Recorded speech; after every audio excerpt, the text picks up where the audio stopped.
I'm putting on my top hat, tying up my white tie, brushing off my tails.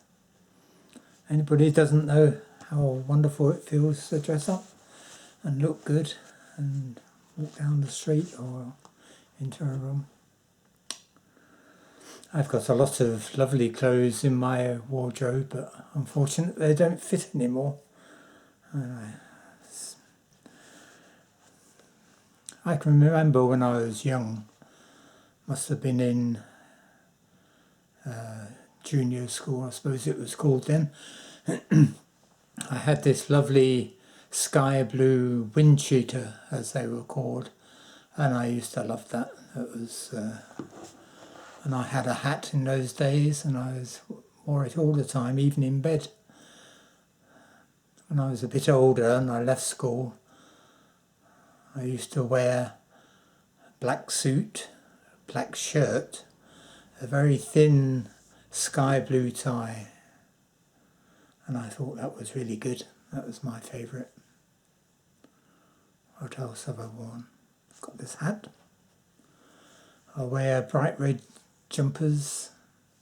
I would wear a lot more fancy clothes if I was in better shape, if I was more like a mannequin than a round blob, but there we are.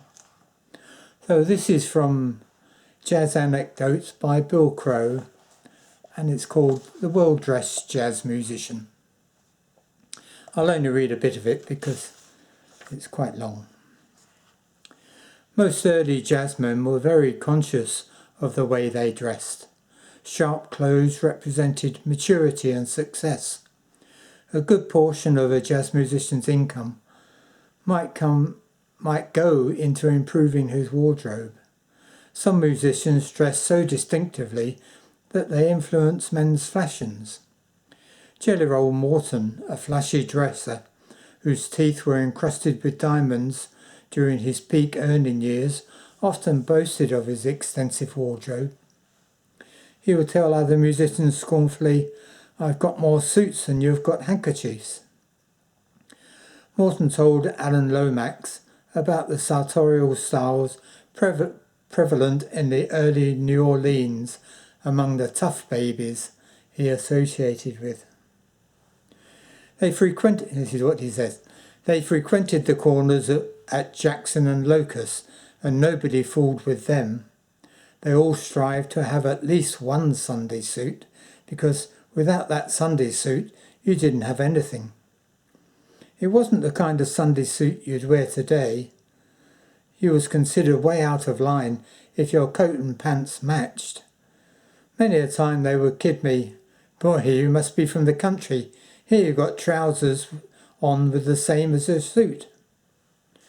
These guys wouldn't wear anything but a blue coat and some kind of stripe in their trousers, and those trousers had to be very, very tight. They fit them like a sausage. I'm telling you, it was very seldom you could button up the top button of a person's trousers those days in New Orleans.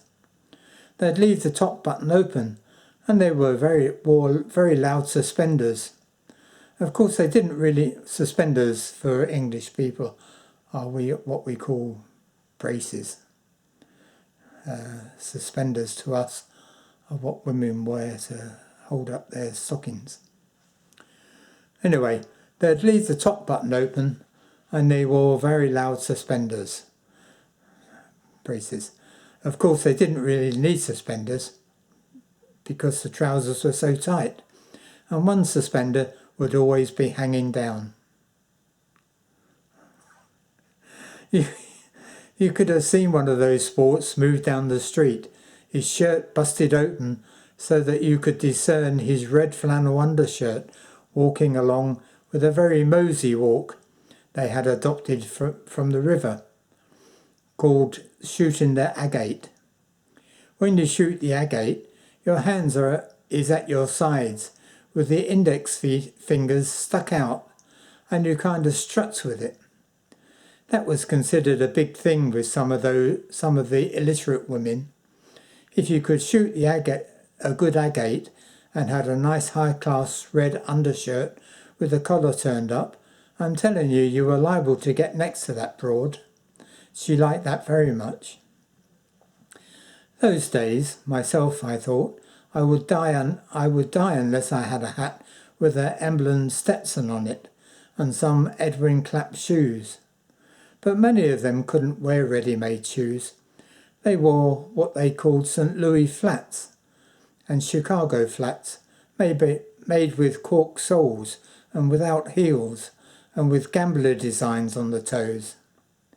Later on, some of them made arrangements to have some kind of electric light bulbs in the toes of their shoes with a battery in their pockets, so that when they went around some Jane that was kind of simple, why, they would press a button in their pocket and light up the little bitty bulb in the toes of their shoes, and that Jane was claimed.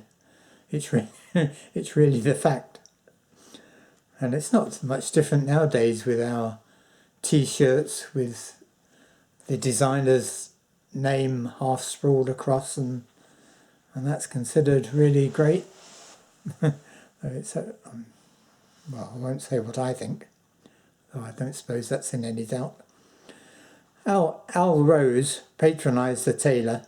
This is a different story. Al Rose patronised the tailor, who in later years made clothes for Morton.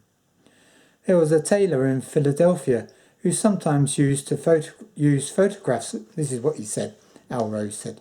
There was a tailor in Philadelphia who sometimes used photographs of me in his windows, in the fond belief, or so he said, that my irresistible appearance would attract customers into his shop. The legend above identified me as Impresario Al Rose, suit by Mike the tailor.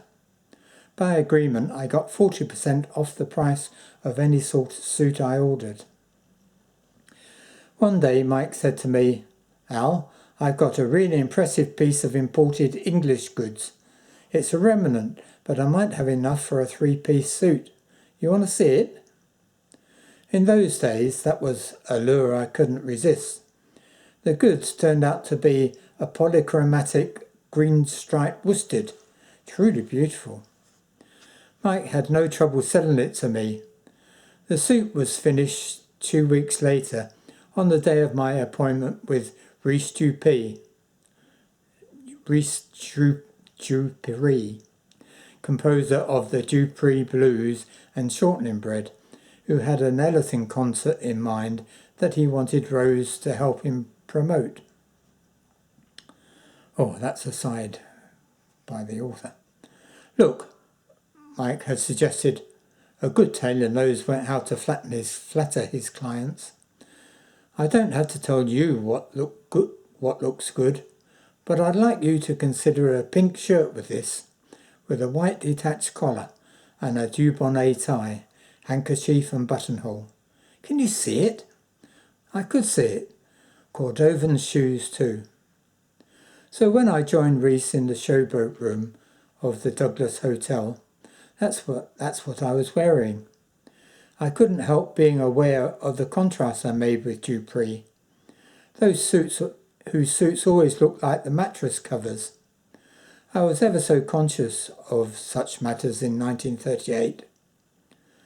We had just begun to talk when I noticed a flurry of activity in the entrance. 2 noisy light brown ladies, both grossly overpainted, came in. They were followed by none other than Jelly Roll Morton. He and Rhys saw each other and exchanged waves as Jelly escorted his 2 friends to a table, then returned to have a word with Dupree. I was impressed with the elegance of Jelly's attire, very much impressed indeed. Polychromatic green striped suit, pink shirt with detached white collar, dubonnet tie, buttonhole and handkerchief, and even a pair of Cordovan shoes.